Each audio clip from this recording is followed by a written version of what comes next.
Ladies and gentlemen, welcome back to the Dysfunctional Fitness Podcast. You're obviously joined today by myself, Matthew Hosking, and obviously my good friend and co-host Ben Bodycom. We're back. It is been a quiet week or so. So the only topics we really got to discuss is the UK champs slash French throwdown qualifiers.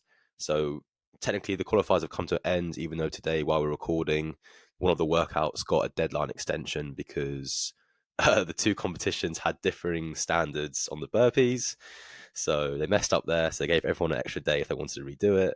But yeah, we'll talk about that, and then we will look at the age group online semi-final workouts. They were released yesterday or 2 days ago, and then we might even look at Andrew Hiller's no open workouts because they were quite interesting as well. But yeah, that is all of the proceedings. We'll get into it. So Benjamin, what were your overall thoughts of these qualifiers for the UK champs?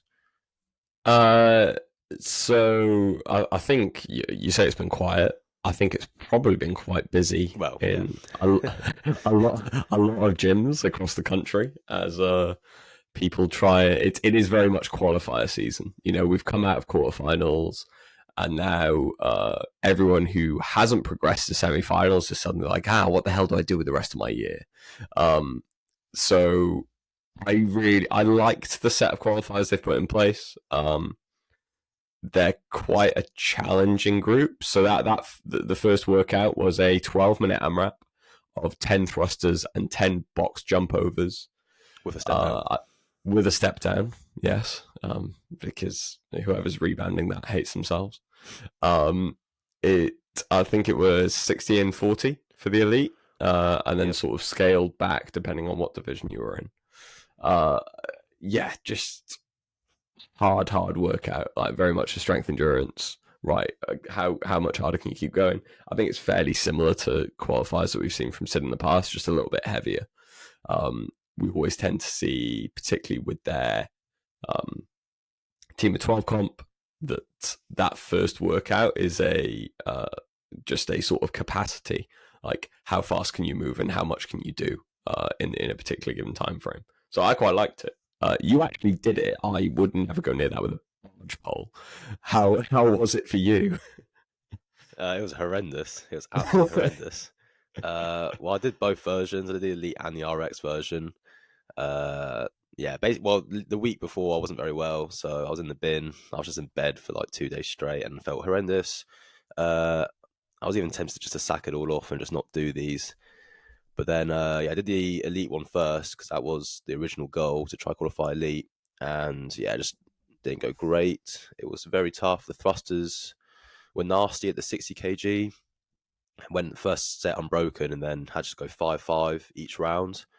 And then I knew that score wasn't going to be good enough. So then I decided to drop down to the RX competition and then redid it. So that was fun at the 50 kg bar. And that was, well, the bar was such a big difference. I think I improved, it was close to 50 reps between the Elite and the RX workout. And on the 50 bar, I was unbroken every round until the very last rep of my last round. I failed the 10th of like my 11th round of the thrusters. Yeah, it was an extremely painful workout. I was saying to man Alex, like I was in bits up. My legs were in bits off. That was one of the hardest work I've actually ever done. Like the workouts following that were so easy compared to, for me personally, like I don't know what it was, just on my system. Like I was just wrecked from it. So I actually made the 150 burpees in workout 3 feel like nothing, basically. Yeah, the pain of that to me was a 10 out of 10 workout 1, whereas like the burpees in comparison was like a 6. So it was interesting. Other people weren't hit by it that hard, it seems, but I don't know. I thought it was very, very tough. But no, still a good workout. But yeah, and it was just interesting how much the difference between the 60 and the 50 bar there was in terms of just Yeah, output. crazy difference. And Crazy then, difference. but then saying that some of the scores in Elite were literally matching the top scores in RX at a 10 kg heavier bar, which was humbling. But yeah, it was So quite yeah, fun. if we look at the UK champs leaderboard, the top score there was 225, which would be 11 rounds plus 5 thrusters. 5 thrusters, right? Yep. Yeah. Which was Enrico Zanoni, who went to the games last year from Italy. Second was Kevin Ures, who's the fittest man in Estonia for God knows how many years at this point. But yeah, he placed second with 2:23, and then Nicola Bidate out of Argentina took third with 2:10, tied for third on 2:10 with Federico Giovannini, who is an Italian as well as Enrico. And then PD Savage popping up in fifth as well, which is always good to see. So yeah, on the elite side, some really strong performances on that. It's just like as you said, I think it's just put yourself in a hole and see what happens. Yeah. The workout 2, yeah, very spicy indeed. Workout 2 was essentially four rounds with a descending rep scheme on wall walks of 12, 9, 6, 3. And then in between each set of wall walks, you had to do 30 dumbbell snatches at 22.5 and 15 chest to bar. So I think this was the same for Elite and RX. And yeah, it was. Yeah. And so very different in that it's very much just an upper body pull and push. Workout 2 compared to workout 1. And you were essentially just limited by how fast you could do the wall walks and how much you could hold on the chest to bar for this one. How did it go for you? Again, it was very painful because again, I'd not done much training, and so this was a bit rough again. Like looking at the time domain, I was like, it's a bit of a longer one, but end up actually still being shorter than workout 1 with my finishing time. But yeah, it was alright. I mean, the wall walks, I don't really know which was the hardest bit. Probably I don't know, just everything mixed together. Because once you get through the 12 and the 9, there's only 6 and 3.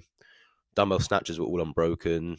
And then chest to bar, like that just started breaking down as you got deeper into it.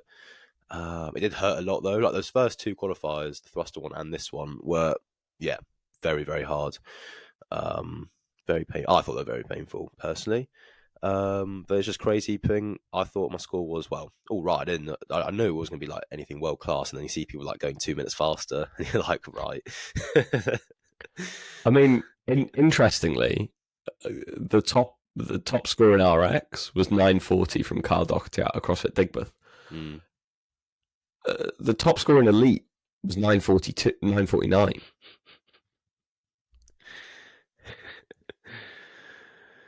I can't really call him a ringer because I'm literally one spot behind him in the overall leaderboard. So, but yeah, like no, I think like we'll look at the overall placings now. Obviously, nothing's finalized yet. But yeah, in terms of like top scores, like you had 5 guys going sub 10 on that first one. Kevin Ures again, who had a really strong overall performance. Ron coming out of nowhere and doing very good on wall walks, which I kind of expect from him, even though he's a little bit bigger of an athlete. Ty Lawless coming in third with 954. Connor Pinnington, that is very much a wheelhouse Connor Pinnington workout, I would say, though. Yeah. Came in fourth with 955, and Sam Woodhead out of Sleven Fitness coming in at 959, and he looks like he's well within the qualifiers as well. Which is good from him. And David Sharonki sitting in 6th on 10:04. Like that's really impressive from him from a wall walk standpoint. Yeah, big props to him because he's like I saw him post on a story that he'd been cutting weight recently and it dropped from 103 to 100 kilos. So to be top 6 in that is pretty good. I should say we'll probably touch on the female elite scores as well. I was going to say, yeah. Yeah. Classic sexism from me. Okay. Workout 1 on the female elite side. Emily Claw out of CrossFit Walleye coming first, but she doesn't look like she was 8th in workout 2, but doesn't look like she submitted any scores for 3 and 4. So instantly knocked herself out of. I mean, she's still only 9 spots out of qualifying. So I think if she submits a score for workout 4, she'll be in. Essentially, Hannah Phipson, we're still pending a final score for 3A and 3B for her, but she's still already in that cut line at 27th as well. She finished second in that first one with 212. Nicole Crouch with 209 as well. And Ella Wilkinson, who, despite taking a year off, is still able to come is currently sitting in second in the female elite qualifiers as well, which is really, really strong from her. And then in terms of workout 2, some absolutely insane times on this from the women. Leah Stodden hit 7:43. So that's 2 minutes faster than the quickest male time. That's ridiculous. Obviously, yeah, that is absolutely ridiculous. I think that do that. That might. Do you think that's legit? I need to see that video because that is like that's smooth. Like, how do you go that much faster unless you're absolutely sprinting non-stop? I think the range of motion will help. The dumbbell is relatively, I would say, lighter for the women now. Like, I think most women can probably train fairly effectively with a 22.5 as opposed to with a 15. And so they can just throw the 15 around like it's nothing and then go unbroken on the chest bar and you've got no problem at all. But yeah, that is absolutely insane. A couple of other good scores. Alina Wirtz at 8:53 and Ella Kanuna Vunga at 9:24. I think Ella's qualified for semis, so expect to see her there. And this be a little bit of a backup for her, in all honesty. But yes, moving on to workout 3. Well, I should say 3A and 3B. I initially completely misread how they'd done this workout and got really excited because I thought they'd combined the burpee score with the complex score. No idea how they would work it, but I was quite excited to not just see a pure strength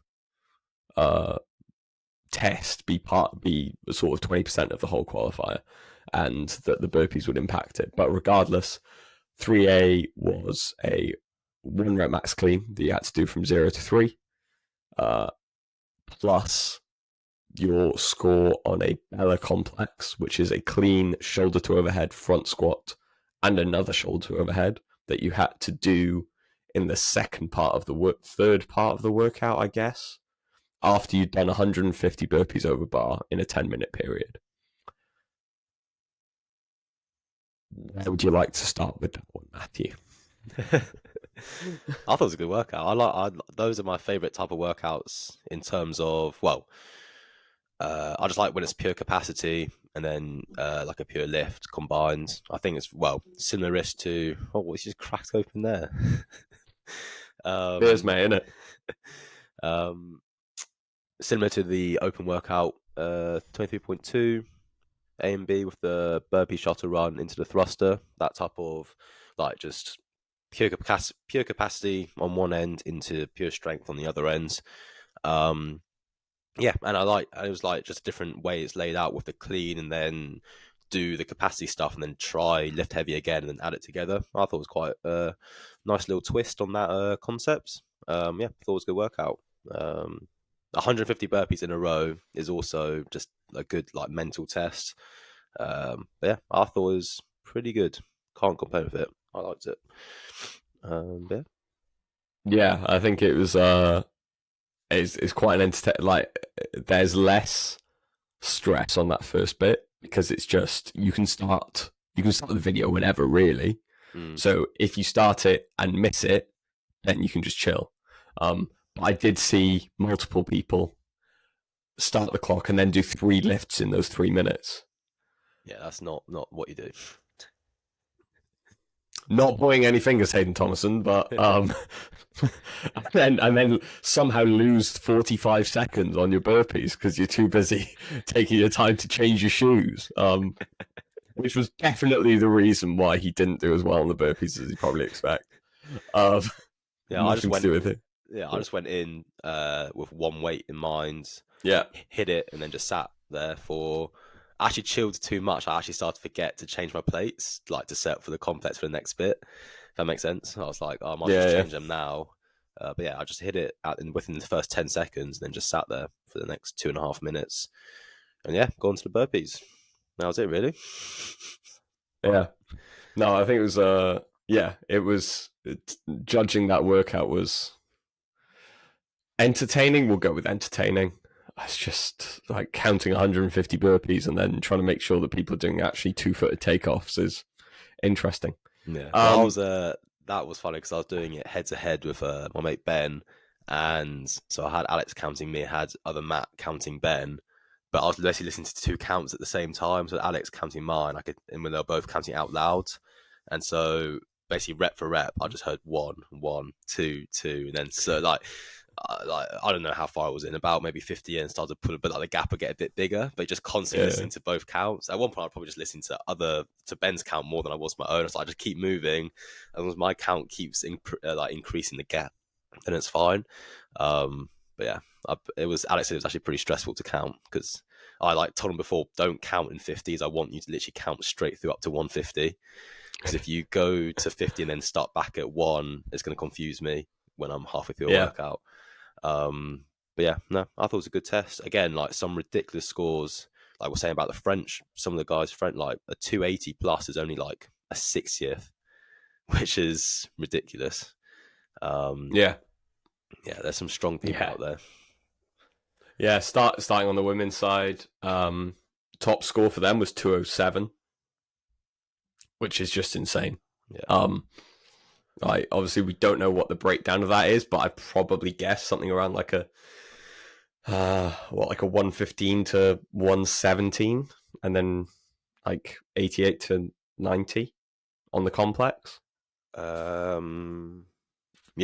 or even like pretty much 112ish to 90. Yeah, pretty much. Yeah, it's crazy. Yeah, because I think what you saw was that people will go into it and just not think that their overhead would be affected at all by the press from the burpee, but we'll get in there and just going, oh my god, what is happening? Even the midline as well. You think about the fact that with the burpee over bar, you're only reaching full extension on the floor, so you're constantly compressing, and so your ability to be stable in that front rack, re-rack the bar, which I think is what was catching a lot of people out that I saw, is bringing that weight back down and trying to control under it. You just completely lost your core. Yeah, that was the only thing I felt during the burpees, to be honest. Like, it was actually my hip flexors starting to light up on the second half more than anything else. But yeah. Did you step the whole way or jump? The first 10, just did the quick jump and got into a rhythm, and then just started stepping, but just quick steps until the last 10. But yeah, pretty much. Yeah, I think that was basically. So yeah, on the women's side, like you had a lot of scores. You had 4 scores above 200, which is really, really impressive. Holly Teenan, who we've mentioned before, who's Irish athlete, who's qualified for semi-finals, she hit 198.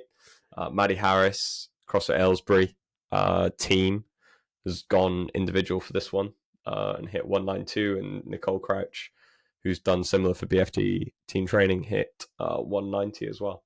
I think Ella Wilkinson hit a PB clean on this one as well, at 185, as did Emily Steele, who hit 102.5 for a PB clean, and then was able to get 80 kilos for the complex. So yeah, good stuff from them.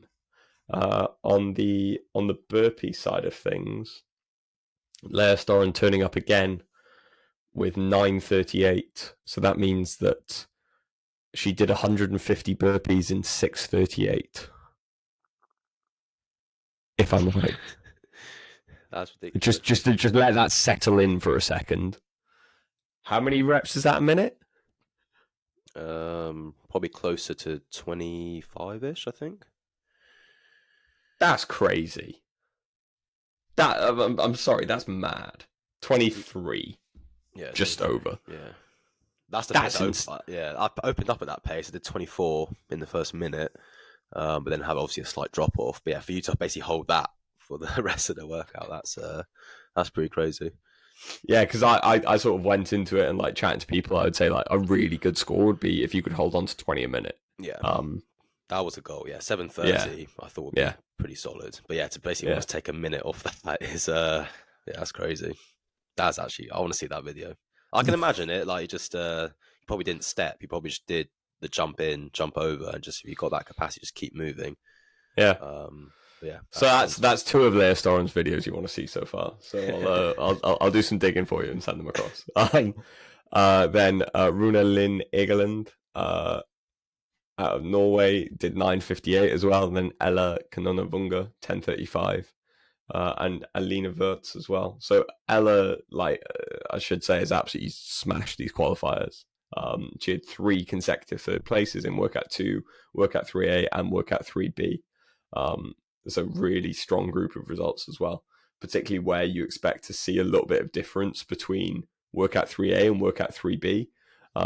You've seen people able to, keep in the top 10 for both of those, which is really impressive. Shifting across to the male elites. Bron. 316 as a total. That's crazy. That's what even would that be? Like a 1. I'm seeing if he's posted it. That is close to a 180, 135, basically, or 180, 136. I mean, he posted an hour ago 20 clean and jerks at 100 kilos in 156. What? That's ridiculous. So if Yeah. he went 175, then that would be 140-ish. Yeah. If he went 175, 141 on the complex, that'd be So 360. no, he went 170. What? So on the complex, he's done a 46. 146. Wow. And he did the 150 burpees in 7:55. Yeah, I'd be on that one. Let's go.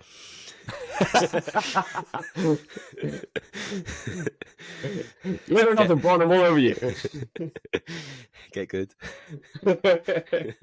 Yeah, but yeah, that's ridiculously impressive. Obviously, Bron coming here looking to replicate a very good sanctionals year he had at SID in 2019, where he won the whole, came second to Fraser in the whole thing. So yeah, really impressive from him. Nicola Bidate 306 as well. Stefano Zucciatti with 306, and Kevin Yurs with 305. And Christoph Horvath tied for 5th with 302, and David Van Am, but both are currently sitting outside the qualification spots at 35 and 36 respectively.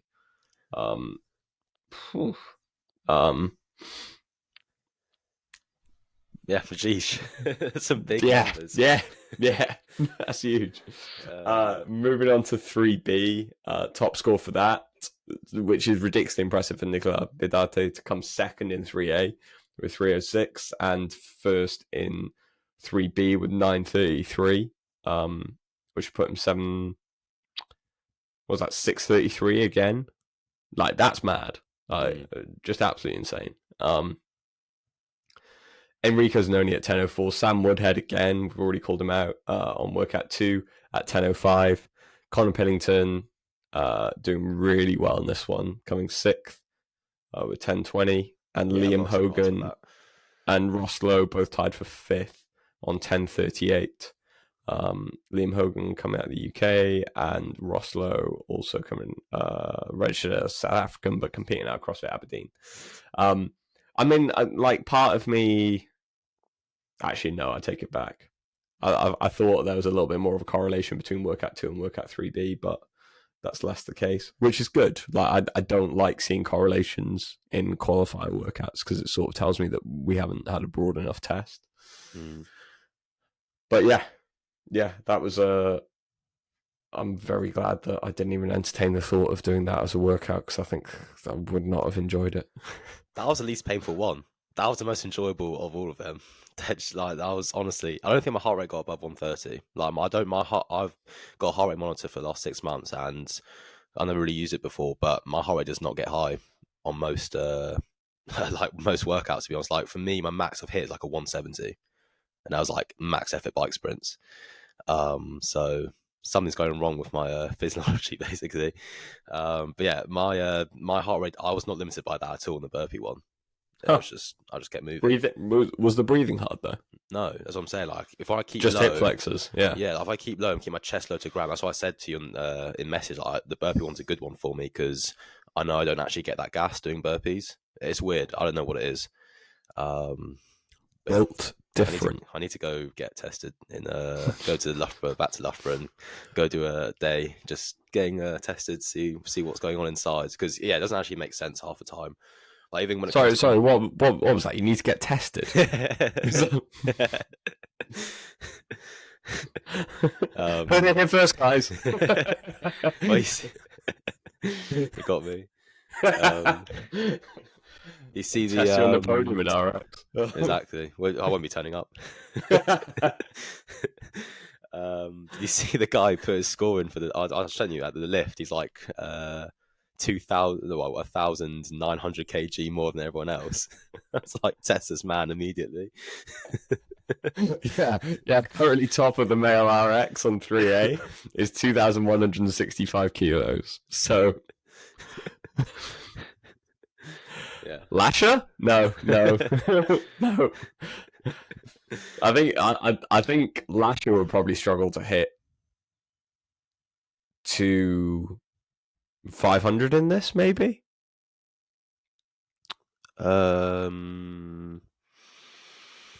What was his clean and jerk? 270, isn't it? Peak was 272. Peak is 272. I think he hit better complex at 250. He hit 262 at Worlds Euros. Sorry, last weekend. Right, maybe he does a better complex at 240 then.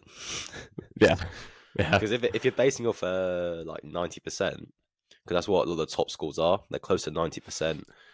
Yeah, but I feel like it's relative. Like, yeah, the stronger you are, it's gonna be a bit more of a drop off. But even 80%, fine. Take off 50 kg, so maybe a 210 on the complex. If it gets like 260 on the clean and jerk, yeah. But he's good at the burpees, remember? So he might only get 100. He'd be pretty gassed. I don't think Lash is getting. Actually, I don't know. He's definitely benefiting from a lack of range of motion on the burpees. Because he won't have to come down that far. But well, maybe the power belly helps. He might just sack off the burpees and still finish pretty high because 2 wins and at last are still average pretty high. So, yeah, very true. But anyway, let's move on from this theoretical world in which Lasher is competing and would still beat Hayden's burpee time. But moving on to... Oh, dear. We'll have a quick look at the male RX. Top scores now with 292 on the lift. 291. Like essentially, if you were getting above 280, you were in and around that top 10. And a certain Matthew Hosking got 282. Good from him. Pending video review. I think the 130 on the complex was a bit close. Like if I was being a harsh charge, I wouldn't be surprised if it gets no rep, to be honest. It's not a bad lift, but I don't show the best control on the first jerk into the re-rack. Probably could have done a better job at locking out my legs, but we'll see. I mean, the 121 was fine, so I'm not worried about that. But yeah, the 131 might get dinged, but it's not going to exactly ruin anything. But you are currently with a 9th in workout 3B.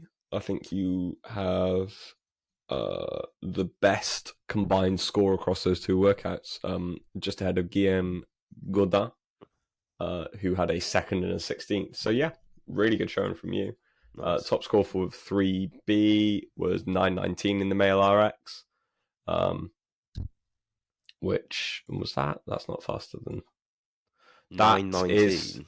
That is faster than the... Yeah, I thought I was reading that right. That is faster than the male elite time. That's crazy. That's absolutely insane. That's 6. Yeah, crazy. That's closer to 24 in a minute. That's mad. That's mad. Yeah, it's crazy. And then Andrew Driscoll in second with 9:42, and Kyle Doherty in with 10:01 in third, which is good from him. I'll have a quick look at the female RX as well on this one. Abigail Wright across at Leicester hitting 200 on the total. Anyone else you want to call out here? Rachel Benrose from the UK sitting in tied for second with 197 as well. Top scores on the burpees. Alexia Thompson with 10:36 and Robin Wright with 10:57 as well. And moving on then to the final workout of this set of qualifiers, which is workout 4. It was a 7-minute AMRAP of 5 deadlifts, 10 ring muscle ups, 50 double unders. Elite weight was 150.95. RX weight was 140 and 90. So a little bit of a drop off from RX, but nothing crazy. Like, still, let's see how that heavy pulling can work out for you. How did this one go for you? Not good.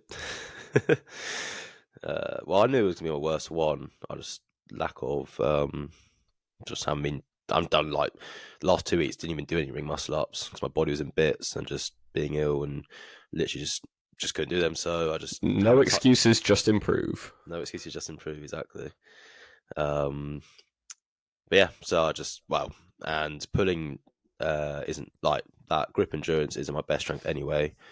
But yeah, and I think my body just caught up with me. Like, I did the burpee on the day before, my triceps were fried, and the dip felt harder than the pull. I think I was saying to Josh, like, actually dipping out the rings felt harder than getting on top of them. But yeah, I mean, it was not my best showing, but it's all right. Give me 10 weeks and I'll be flying at that competition. So. Yeah, and I think had you had the opportunity to like space those 2 workouts out a little bit more, like there was a huge amount of interference from the 2 of them. So yeah, I know. I was like, what was I? 28 dubs, short of 3 full rounds. But I know if I'm in better shape, I'm at least getting 3 and a bit. But it's all right. Yeah, I knew it still would be my worst finish regardless how I was. But yeah, I mean, it's definitely a ring muscle up workout. I know the heavy weight for the deadlift is like fairly heavy, but it's only 5 reps, and also the double under is only 50. And yeah, 10 ring muscle ups is the most time you're spending on that movement each round. And yeah, definitely, like, you see it, like the people who I know are good at ring muscle ups are getting decent scores. Yeah, which is fine. Like, there wasn't much gymnastics anyway in the other qualifiers apart from the wall walks and the chest bar. But I feel like for pulling gymnastics, it was only 60 chest bar. So this was like, it was fair enough to have a more like pulling gymnastic weighted test. But it was just interesting to put it with heavy deadlifts and the double unders. But yeah, I think it was still a good workout. 7 minutes was actually a good time domain. I think like if it was 10 minutes, it would have been really savage. But yeah, I don't know. I thought it was still good. I think all round these workouts are really good for the qualifiers. Surprised not to see like the rower, but I mean, don't need a row in qualifiers. But like, there was nothing like truly. Well, there was nothing. If you're like putting up good scores, there was nothing longer than 12 minutes because that was a 12-minute AMRAP. If you're putting up something half decent on the chest bar one, you're going around 12 minutes as well. So there was literally nothing longer than that, which I thought was quite interesting. But yeah, I'd make the argument that the only good tests, the only good qualifiers have a 24-minute AMRAP in them. That's all I would say on that. Salt levels. We'll have to do a separate show on that once you qualify and go dominate the field. Go get dominated by the field. Yeah, I'm looking forward to that too. As I was saying before the show started, when market research has backfired and now you're in the wormhole and now you're going to be on the competition floor fighting for your life. staring at the 25 feet in front of me as I go, I still haven't learned to handstand walk, so here we are. For the buying of a workout. Yeah, exactly. Um, yeah, I'm also doing some qualifiers at the moment for a different competition, one that we have referenced in a previous podcast. So much excitement for that coming forward. Anyway, moving on to the female elite scores. 207 is the top score on the female elite side currently. Runa Lynn Egeland as well. How many is that? Just so What did you say your I score can't do was? the Sorry. math. 207. Thanks for listening. It's always good when you pay attention to things I say. Sorry, I was trying to, my leaderboard's not loading, so I can't get any of the scores. Well, one round 65 reps. 3.18. So, what are we talking about? Sorry, one more 65 time. What times was the 3. final score? I've got the score sheet up now. 12. 12. Thanks, mate. You got 12 reps in the fourth round. So that's 7 ring muscle ups in that fourth round, which is, yeah, that's really impressive. Particularly when you consider that on the female side, you tend to see a little bit lower ring muscle up capacity than on the male elite side. So essentially getting you into that fourth round got you a really, really good score. Like even if you got 1, that would have got you 11th or better. So yeah, really strong score. Runa Lynn Egeland, Alina Wirtz, and Holly Teenan all there. Ella Wilkinson tied for 4th with Amiko Nitz as well. Moving across to the male elite, and we have seen some crazy scores. 268 reps. Yeah, it's pretty good. It's pretty much almost 2 more rounds than me. So Yeah, it's absolutely insane. And he's currently not in a qualifying position. So fair play to that guy. Hate to see it, yeah. It's Isacco Martufi, who is, again, there's loads of Italians. Felix Reda out of CrossFit Schmelzigel, pulling out the A-level German there. And Enrico Zanoni sitting in 3rd in that final workout as well, with Phil Roy Peters making an appearance with a 6th place finish in that one. Really good score from him. In terms of the male RX side, yeah, you had one guy get 255, which would have put him 4th on the elite leaderboard. So really impressive score from him. And then I think we sort of saw, if you could get into that 4th round, then you were in a really, really strong position to place fairly well in that overall. For the female RX side of things, it was mainly getting into the 3rd round. Into the 3rd round? 65. Yeah, so getting into that 3rd round of ring muscle ups would put you in a really strong position.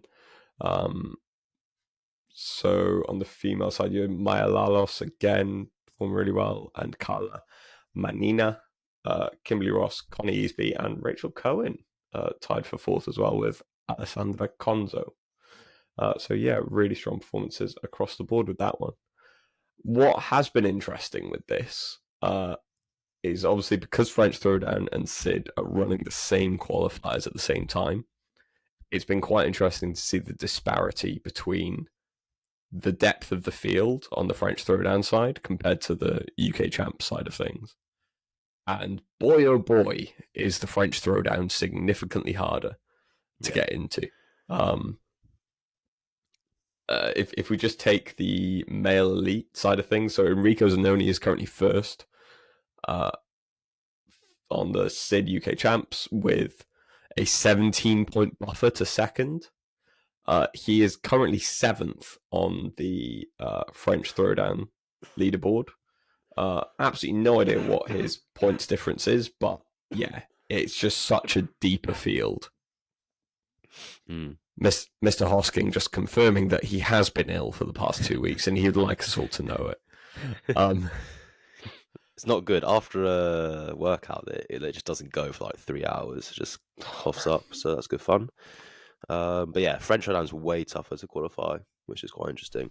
Don't really know what the reason is, but I think it is like French Throwdown is a much like we've been talking about the fact that the European field is getting deeper and deeper.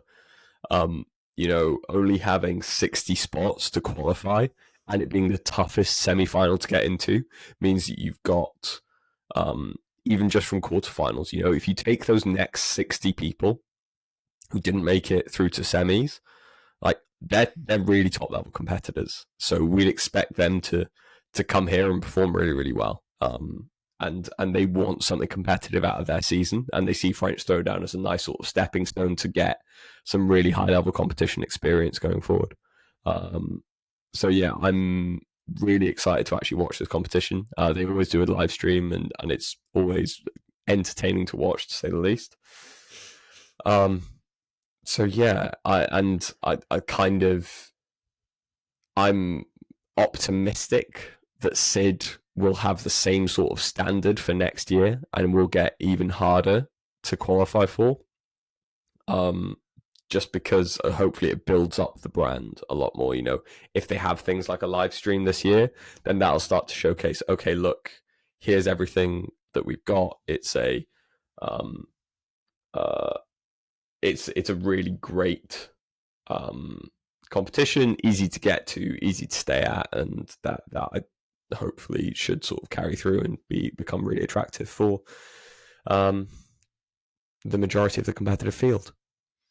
Yeah, no, I agree. I think if they, don't know, I think they, it's hard to say, but you would think they might want to try get a live stream going, even just for the elite heats, because that will just start driving engagement. And yeah, as you said, it'll hopefully build on from this year to next year. Yeah, because it is brand new. So, but for a brand new competition, it's got a lot of good, hype behind it already. So yeah, it'll be very interesting to see how it goes. Looking forward to it. I'm excited to do the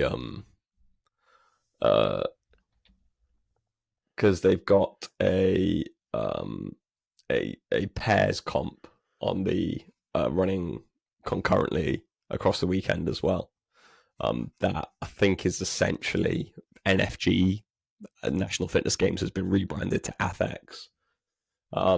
So I might be toying with the idea of giving that a go. That'd be cute. You and Hayden can do it together. That's genuinely what I suggested to him. I waited suggesting it to him until he'd absolutely. Well, all the birthday scores aren't in yet. Maybe Josh can do it with you. Wow. Oh, just people catching strays out here. Yeah. So I think that would be good fun. Where it's 3 workouts in a sort of 2.5 hour window. You have a strength one, you have a cardio piece, and then you have a Metcon X, which I assume the most complicated piece of gymnastics will be toes to bar. Which, considering I'm probably worse at toes to bar out of all of my gymnastics, is probably not what I should be doing. But here we are. So yeah, and like doing things that are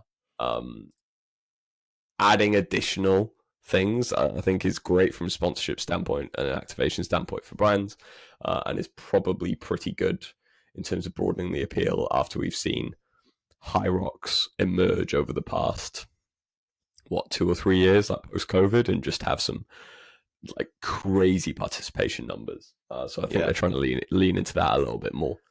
Yeah, I agree. Cool. We're just going to move on to the age group semi-final workouts. So they were released the other day, like 2-3 days ago. But yeah, we're just going to have a quick overview of them, just give a little thoughts and opinions. But yeah, we'll just get into it. Number 1, I mean, it's just pure capacity, really, into like a heavy barbell.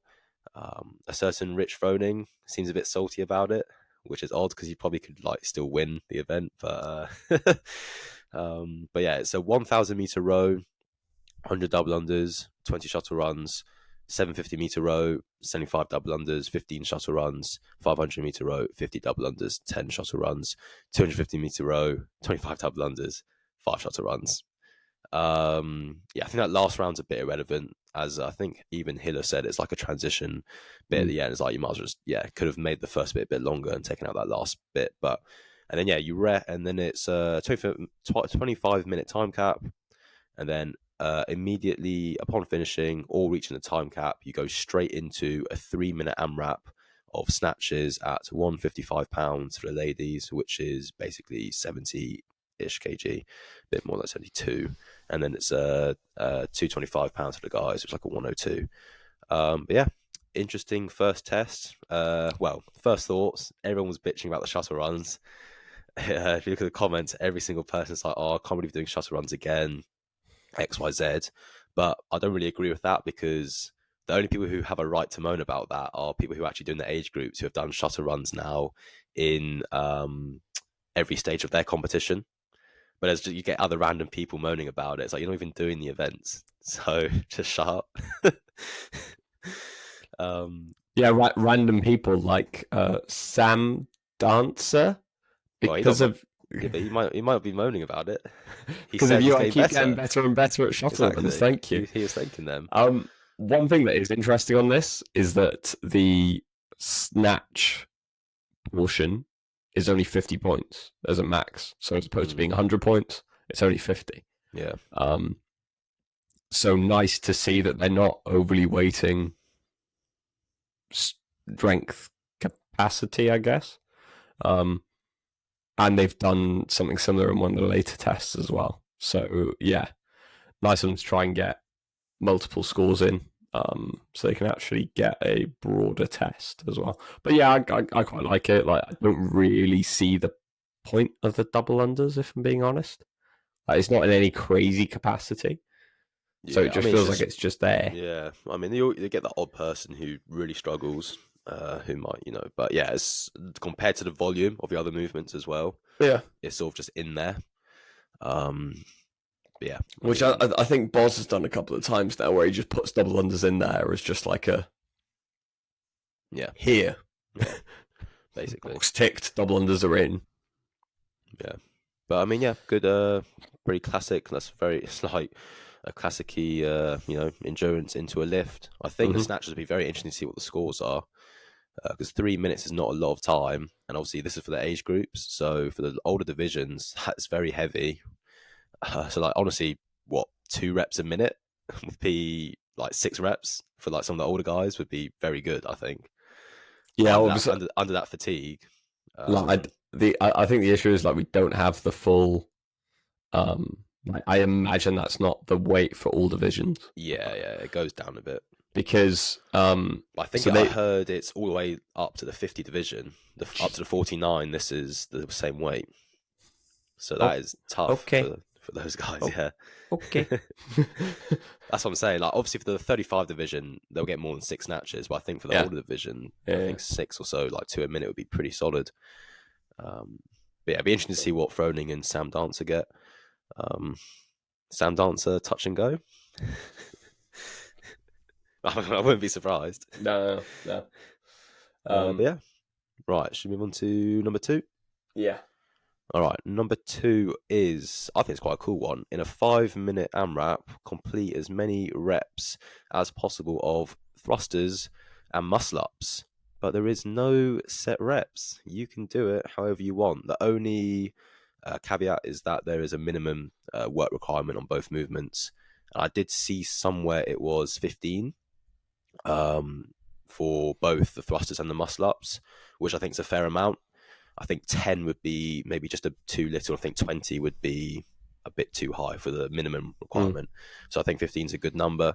But yeah, interesting. I can't think we've ever seen a workout like this that I can think of. Definitely not recently. I quite like it. I think, like, if you're making a strategy for it, definitely just do your muscle ups and get them done as quick as possible, and then just go into the thrusters and just keep AMRAPing them out, basically. That would be.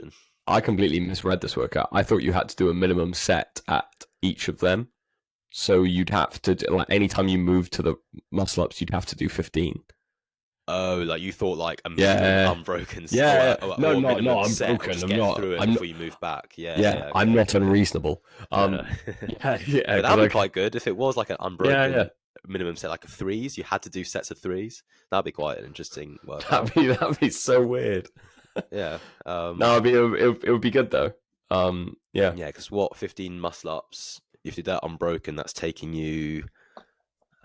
What's that taking you? Maybe 50 Yeah, close seconds. to that. Yeah, and then you transition. So you could, if you did them unbroken, you might have 4 minutes on the thrusters, and it would basically be that way because if you're starting to blow up on the thrusters, you're not going to be in a position to kick up back No, onto the rings. no, So you're no, basically just doing exactly. your muscle ups and then doing your thrusters, and Yeah, that's yeah, pretty much the yeah. workout.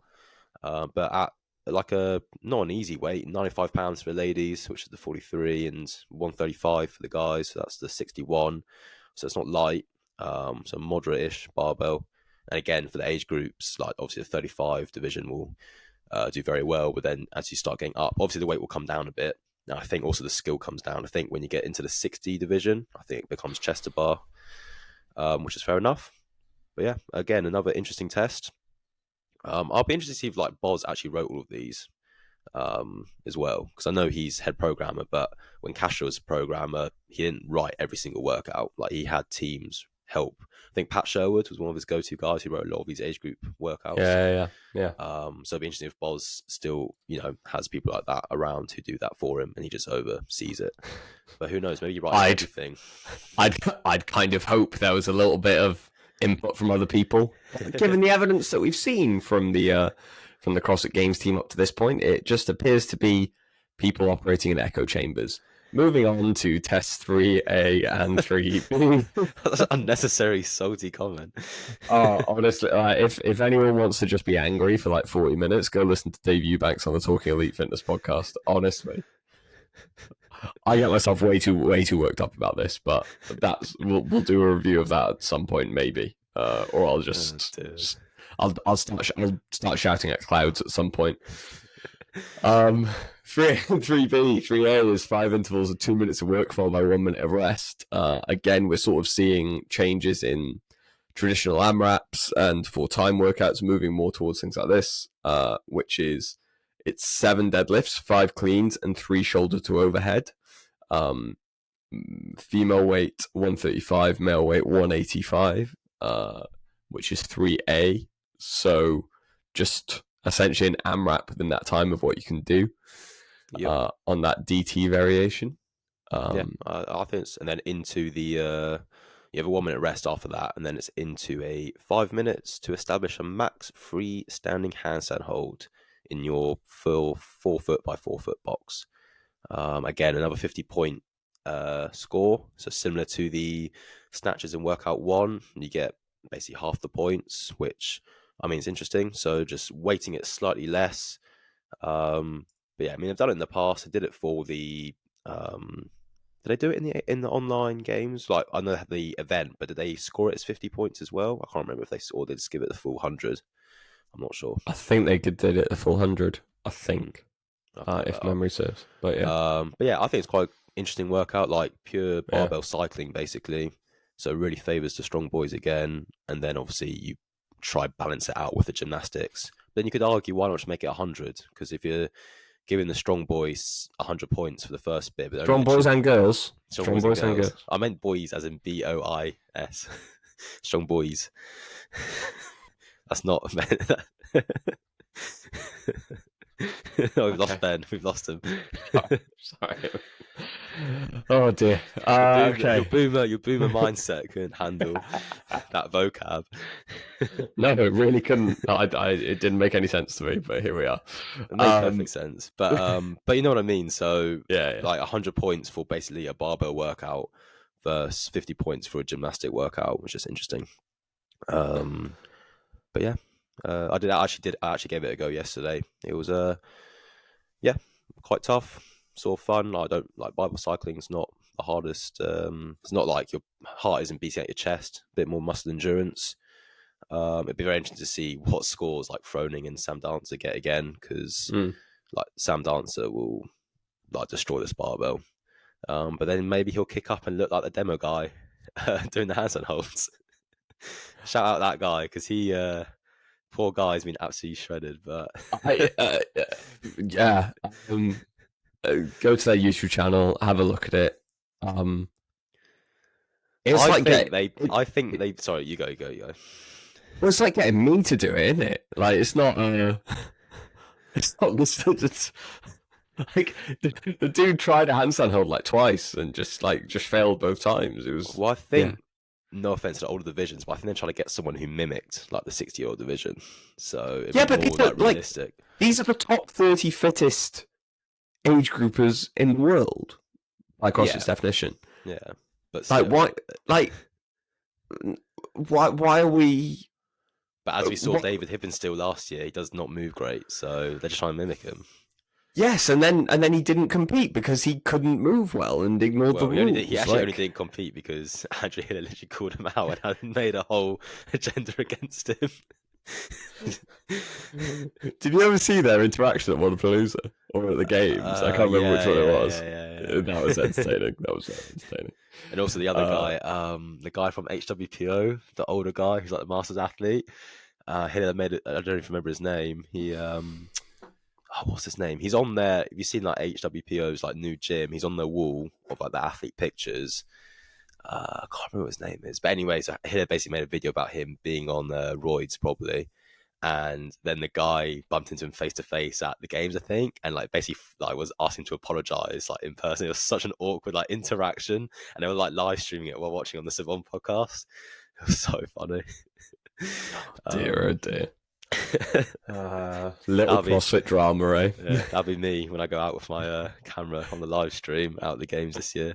We've got to make some drama. We need to make up a beefy storyline. Indeed.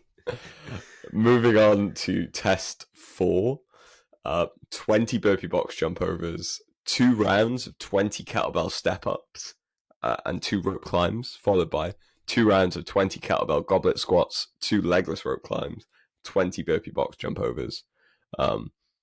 It's a 20-inch box for both. Yeah. But it's a 70-pound kettlebell for the males, and we're finally seeing the kettlebell used in competition, and a 53, so 24 kilo for women, and a 15-foot rope climb. I did a workout with kettlebell box step ups, but with double kettlebells the other week. Absolutely horrendous. Like, hated every second of it. And it was up to 24 I think it's such a dangerous movement as well. Like, it was. It really was. Yeah.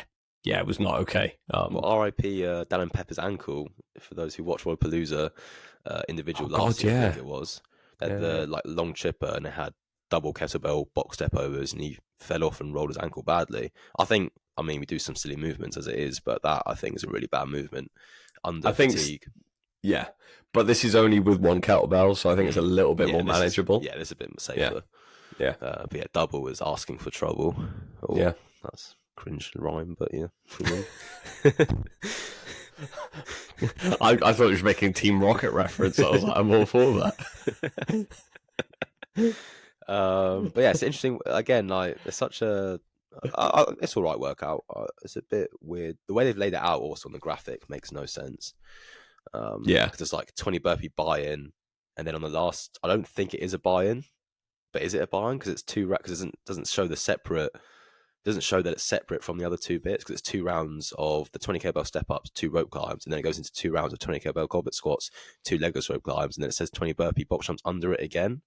But the way it's jutted to the left makes me think it's not actually part of that couplet, if that makes sense, like where the number is. Oh, yeah, no, it's not. Yeah, so it would be 20 burpee box jumps, 20 kettlebell step ups, 2 rope climbs, 20 kettlebell step ups, 2 rope climbs, 20 kettlebell goblet squats, 2 legless rope climbs, 20 kettlebell goblet squats, 2 legless rope climbs, 20 burpee box jump overs is how I read that workout. Yeah. But it's not super clear. But yeah, interesting mix of things in there. Whoever's programmed this loves the kettlebell rope climb combo in the box, because I think it's a very similar workout, different workout but similar movements combined. Last year it was like kettlebell carries, box jumps, and rope climbs, legless rope climbs. So, but yeah, I think they're quite cool though. Pretty good. Honestly, I think the age group workouts have been way more fun and cool on paper than the standard, like just the open division, whatever you would call it, workouts. Which, if it's not Boz programming and it's someone else, then kind of tells you all you need to know, really. But yeah, no, agreed. I quite like them. I think it's a good set of tests. and it's going to be really interesting to see the type of athlete that it ends up producing. But yeah, looking forward to seeing it. Cool. All right, we'll cut it there. Benjamin's got to go do his actual job now, so I'm definitely recording this outside of work hours, Matthew. Thank you for alluding to that. well, you're outside work hours. You got a meeting that you're quitting. You're quitting the fun part to go do actual meeting. Yeah, indeed. And then yeah, so we're gonna leave the Hiller stuff. But yeah, he did a open competition, had some workouts. They're quite interesting. One had like a you could basically choose an option of what you wanted. You got a head start if you went for the heavier bar. I thought it was quite interesting. So if you're interested in that stuff, go give that a look. But yeah, that's it really. I think our next show, I don't know really what content there is to talk about. But semi-finals is on the horizon. They start in about 3 weeks out in Orlando and Africa. I think it's South Africa, isn't it? In Cape Town. Yep. Yep. So yeah, hopefully those workouts should be released within the next 2 weeks. So that will give us something to talk about. But yeah. And I think as well, like looking at sort of how everything shakes out with the qualifiers for Sid, French Throwdown, and Madrid as well, I think would be a good opportunity to see who is up and coming in the space and who we can sort of expect to see pushing their performance for semi-finals next year. And can we see, well, if Froning does these semi-finals, can Sam Dancer beat him again? That'll be Indeed. Yeah, that's it. All right, cool. We will see you in the next one. Goodbye. Goodbye.